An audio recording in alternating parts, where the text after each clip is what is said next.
All right, today we're going to tackle a really critical step in pretty much any machine learning project: how to turn all that raw, kind of messy data into a super high-quality asset. We're going to be using the Argilla platform to really master the annotation process from start to finish. So let's just dive right in. Okay, so you've done the work, you've loaded your dataset into Argilla, and it's just sitting there, right? It's full of potential, but what do you do now? How do you actually unlock all that value? How do you teach your models what they're supposed to be looking for? Well, that is exactly what we're here to do. We're going to build that bridge from raw data to powerful insights. And believe me, it all starts with annotation. Now, before we even think about clicking a single button or applying any labels, we've got to start with what is maybe the most important part of this whole journey. And this is especially true if you're working in a team. It's all about getting everyone on the same page. Yep, you heard that right. The very first step isn't to click around, it's to communicate. Before a single piece of data gets labeled, the absolute best practice is to set up some crystal clear guidelines. And look, this isn't just about red tape or bureaucracy. This is the bedrock, the foundation for quality and consistency. Think of it like a rulebook for your project. It's going to guide every single decision your annotators make.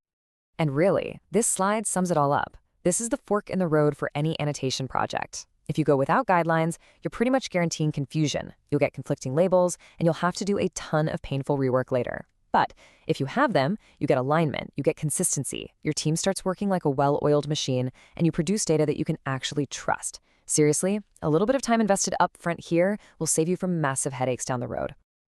And the best part is Argilla makes this super, super easy. Right inside your dataset settings, there's a dedicated spot just for this. It's your guideline hub.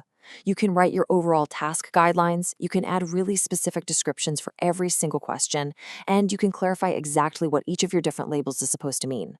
It's all right there, ready and accessible for your whole team whenever they need it. All right, so your guidelines are set, the team is aligned. Perfect. So what's next? How do we actually start handing out the work?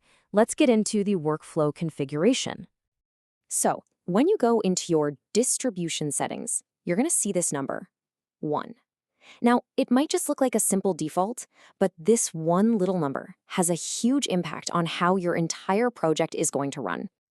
So what is this minimum submitted responses thing anyway?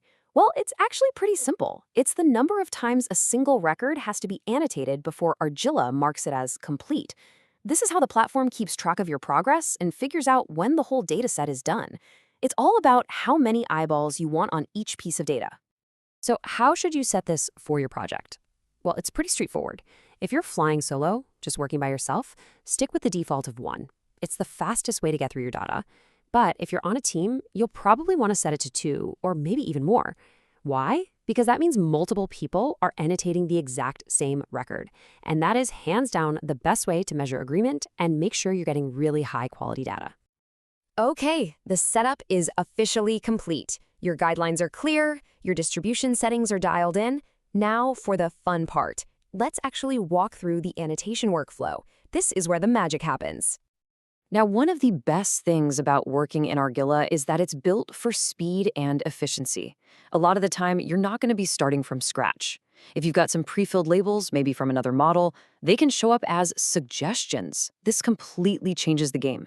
Your job isn't so much manual labeling anymore. It's more about reviewing and correcting. And trust me, that is a huge time saver. So when you get down to it, the workflow for every single record is really just 2 simple steps. First, you review or add your labels. Check the suggestions or put your own in. And second, once you're happy with it, you just choose your action. That's it. And for that second step, you've got 3 main choices. First is submit. You hit this when you're done, you're confident, and the record is good to go. Then you've got save as draft. This one is your best friend for those tricky records you're not quite sure about and you want to come back to later. And finally, there's discard. This is for cleaning house. If a record is just junk or totally irrelevant, you can just toss it out. Okay, so let's fast forward a bit. You've followed all the guidelines, you've worked your way through the records, you've been submitting, saving drafts, discarding what you don't need. After all that focused effort, what's the result? What do you actually get? Let's talk about the payoff. And this is it. This is what it was all for. All of that careful planning and all that hard work has resulted in a clean, consistent, fully annotated dataset. It's not just a pile of raw information anymore. What you have now is a structured, incredibly valuable asset that's ready for the next, really exciting phase of your project. And really, that's the ultimate question, isn't it? Your annotations are complete.